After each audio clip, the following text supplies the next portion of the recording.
सीतापुर से कुछ दिनों पहले एक मारपीट की घटना सामने आई है, जो सीतापुर विधायक और उनके रिश्तेदारों के द्वारा नायब तहसीलदार को मारा गया था। अब एक बात समझ से परे है कि जो नायब तहसीलदार है उनको विधायक को क्यों मारना पड़ा। विधायक तो ऑलरेडी बहुत ऊंचे पद के हैं, अगर वो एक कॉल करते तो उनकी काम हो जाती।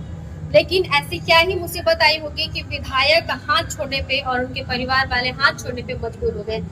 लेकिन इससे आक्रोशित जो नायब तहसीलदार हैं, पटवारी संघ के लोग हैं, उन्होंने तहसीलदार और विधायक और उनके परिवार की गिरफ्तारी की मांग की थी, जिसको लेकर के आज सीतापुर विधायक गिरफ्तारी के लिए अंबिकापुर आने वाले थे। लेकिन आधे रास्ते में उन्हें वापस लौटना पड़ा। उनके कार्यकर्ता नहीं चाहते थे कि वो यहाँ आए और अपना गिरफ्तारी दे। अब ये क्यों हुआ और उनके पीछे की क्या वजह होगी, ये तो विधायक ही जाने और उनके कार्यकर्ता जाने। लेकिन हमारे साथ अभी जुड़े हुए हैं सामाजिक कार्यकर्ता, जो हमेशा निष्पक्ष बातों के लिए आते रहते हैं सामने और किसी भी चीजों को सही तरीके से बताने की कोशिश करते हैं। और इनके हमेशा ये रही है कि किसी भी कोई भी पीड़ित है उनके लिए आगे आते हैं। आज हमारे साथ है, इनसे बात करेंगे कि आखिर ऐसा क्या ही वजह रहा होगा कि इन्होंने वापसी इनको करना पड़ गया। अपना परिचय बताइए। मेरा नाम सुरेश रामपुर है, मैं एक सामाजिक कार्यकर्ता हूँ। अभी जो विधायक जी आ रहे थे अंबिकापुर गिरफ्तारी देने और वापस लौटे, इसमें क्या कहेंगे? देखिए, जो तहसीलदार और विधायक महोदय के बीच में जो घटना हुई, उनको मारना क्यों पड़ा और माननीय विधायक महोदय के खिलाफ अपराध पंजीबद्ध भी हुआ है और राजस्व विभाग के सभी अधिकारियों ने उनकी गिरफ्तारी की मांग को लेकर हड़ताल पर चले गए। एसडीएम, अपर कलेक्टर, नायब तहसीलदार, पटवारी संघ के सभी लोग, उनके जो अधीनस्थ कर्मचारी थे, सारे हड़ताल में चले गए। इस बात की खबर लगने पर माननीय विधायक महोदय ने कहा कि आप लोग काम पर लौट जाओ। मैं स्वतः गिरफ्तारी देने के लिए तैयार हूँ, लेकिन उन्होंने जब गिरफ्तारी देना चाहा और सड़कों पे आए, पैदल मार्ग से वो चलकर आ रहे थे, लेकिन उनके समर्थकों के द्वारा बीच रास्ते में रोककर उनको गिरफ्तारी देने से उनको रोका गया और उनको ससम्मान पूर्वक उनको रोककर वापस ले जाया गया। लेकिन जिसके खिलाफ अपराध दर्ज है उसको गिरफ्तारी देनी चाहिए, कानून का सम्मान करना चाहिए, ऐसा होना चाहिए था। लेकिन सीतापुर थाने में भी पुलिस थाना है, वहाँ की पुलिस को वहीं पर उनको अरेस्ट करना चाहिए था और चालान करना चाहिए था। उनको पैदल चल करके अंबिकापुर आने की आवश्यकता नहीं था। मैं समझता हूँ कि इस पर जो है कोई राजनीतिक मुद्दा न बने, इसको कोई ऐसा जो है कि इशू ना बनाए। इसलिए जो है हो सकता है कि कुछ लोगों के मन में आई होगी कि विधायक महोदय की गिरफ्तारी अच्छी नहीं होगी, क्योंकि शासन उन्हीं का है और उनकी गिरफ्तारी से आम जनता में मैसेज गलत जाएगा, ऐसा समझकर लोगों ने उनको रोकने का प्रयास किया होगा। एक अच्छा कार्य किया है और समाज सेवक हैं और हमेशा जुड़े रहते हैं, उनसे बात करेंगे ये क्या लगता है इन्हें और क्या मतलब प्रयास लगा रहे, आखिर ऐसा क्यों हो रहा है, सर आप बताइए। सीतापुर वाली घटना को लेकर बताइए। कोई अनहोनी घटना नहीं है, हर आदमी पीड़ित है। ये अगर वोटिंग हो जाए तो मेरे को लगता है कि कलेक्टर साहब को वोटिंग करवाना चाहिए। राजस्व अधिकारियों या कलेक्टर परिसर के अंदर जो अधिकारी लोग हैं, ये जनता से कैसा व्यवहार करते हैं, इस पर एक वोटिंग होनी चाहिए, हर महीने वोटिंग होनी चाहिए और उसमें उसके हिसाब से इनके सीआर लिखा जाना चाहिए। मेरा सुझाव है कलेक्टर सरगुजा को कि हर महीने जो है जनता के साथ व्यवहार के लिए वोटिंग होनी चाहिए और उसके बाद ही इनका सीआर लिखा जाना चाहिए। जनमानस में इतने पीड़ा है राजस्व विभाग से लेके टोटल प्रशासनिक अधिकारी जो जनता के साथ जुड़े हुए हैं, सीधे जैसे पुलिस विभाग है, फॉरेस्ट विभाग है, राजस्व विभाग है, खनिज विभाग है और भी विभाग है। बड़े बड़े गाड़ियां देखिए साहब नदी के अंदर उतर रही है। कौन किसके क्षेत्र में आता है? राजस्व क्षेत्र में आता है, एसडीएम के क्षेत्र में आता है और उनको वो सूचना जनता जब देती है तब उनको पता चलता है। तो वेतन क्या चीज का लेते हैं?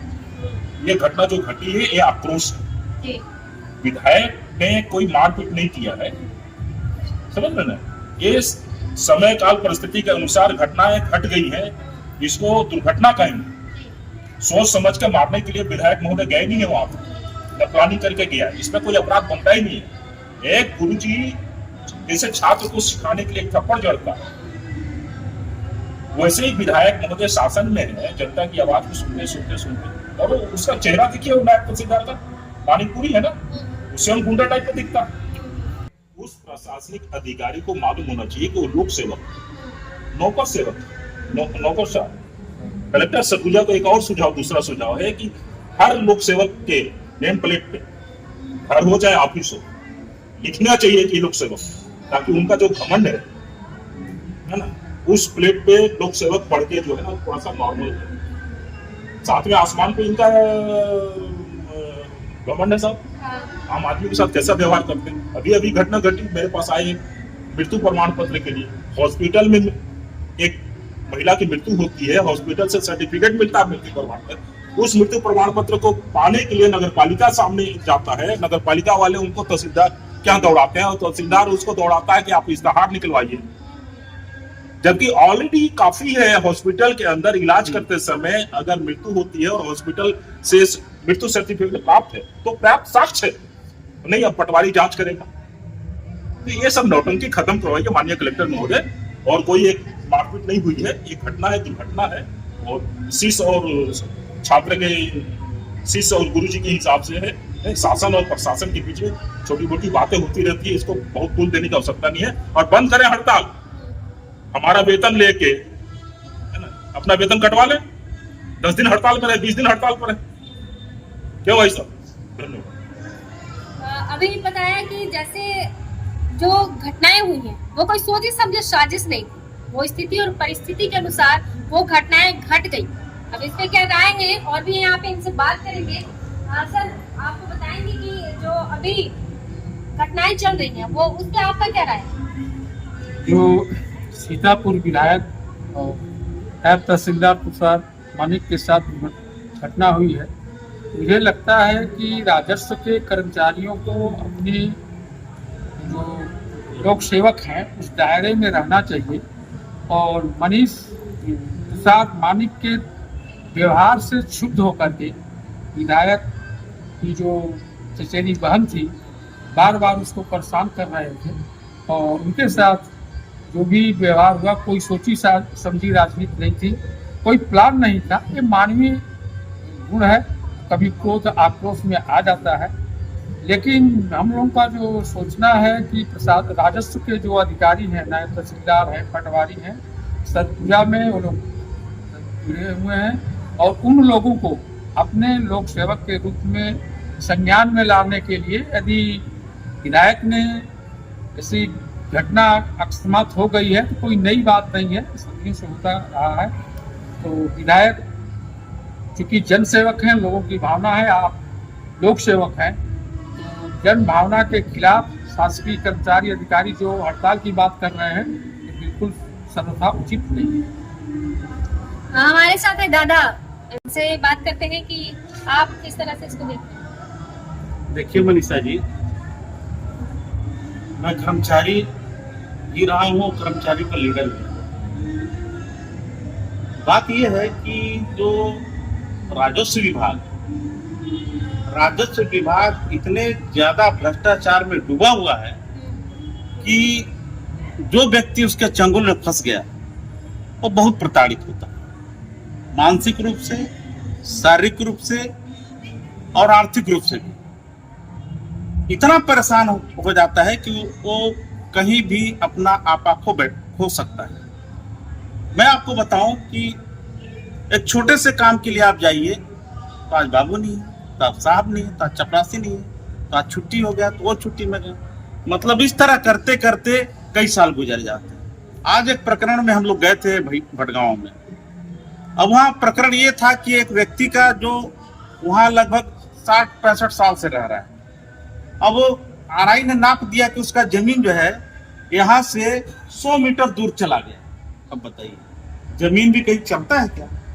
तो इस तरह से ये लोग काम करते हैं जिससे कि इनके प्रति आक्रोश बढ़ता है। अभी हमने सोशल मीडिया में देखा कि इन लोगों ने डाला मुश्किल से 1-8% रहे होंगे जो विपक्षी लोग हैं, विपक्षी पार्टियां हैं या उनसे जो उनके रिश्तेदार होंगे वही उनके प्रति सहानुभूति रखते हैं। बाकी 99% आप खोल करके देखिए सोशल मीडिया पर सब इनके खिलाफ। रहा सवाल ये लोग जो हड़ताल करते हैं, ये हड़ताल मेरे को समझ में नहीं आता किस हिसाब से करते हैं। इनके हड़ताल करने से कोई फर्क तो पड़ने वाला नहीं है। इतना जरूर है शासन की बदनामी हो सकती है, लेकिन जब ये 3-3 साल तक किसी को घुमाते हैं तो 2-4 दिन और 2-4 दिन क्या 2-4 महीना और 2-4 साल और कर दें तो कोई फर्क पड़ने वाला नहीं है। तो मेरा शासन प्रशासन से अनुरोध है और इन लोगों से भी अनुरोध है कि अपने व्यक्तित्व को सुधारिए ना भाई। आप अपने व्यक्तित्व को संभालते क्यों नहीं, ताकि आपके प्रति हमारी सहानुभूति हो। जिस तरह से राजस्व अधिकारियों का जो बोलबाला है और जिस तरह से आम जनता परेशान है, जनता की रिव्यू विधायक की साइड सहानुभूति वाला है। तो अब देखते हैं कि आने वाला समय क्या मोड़ लेगा और किस तरह से कार्रवाई होती है और क्या कदम उठाता है शासन प्रशासन, ये तो आने वाला समय ही बताएगा। इसके लिए और भी अपडेट हम दिखाते रहेंगे। अभी के लिए मुझे दीजिए इजाजत।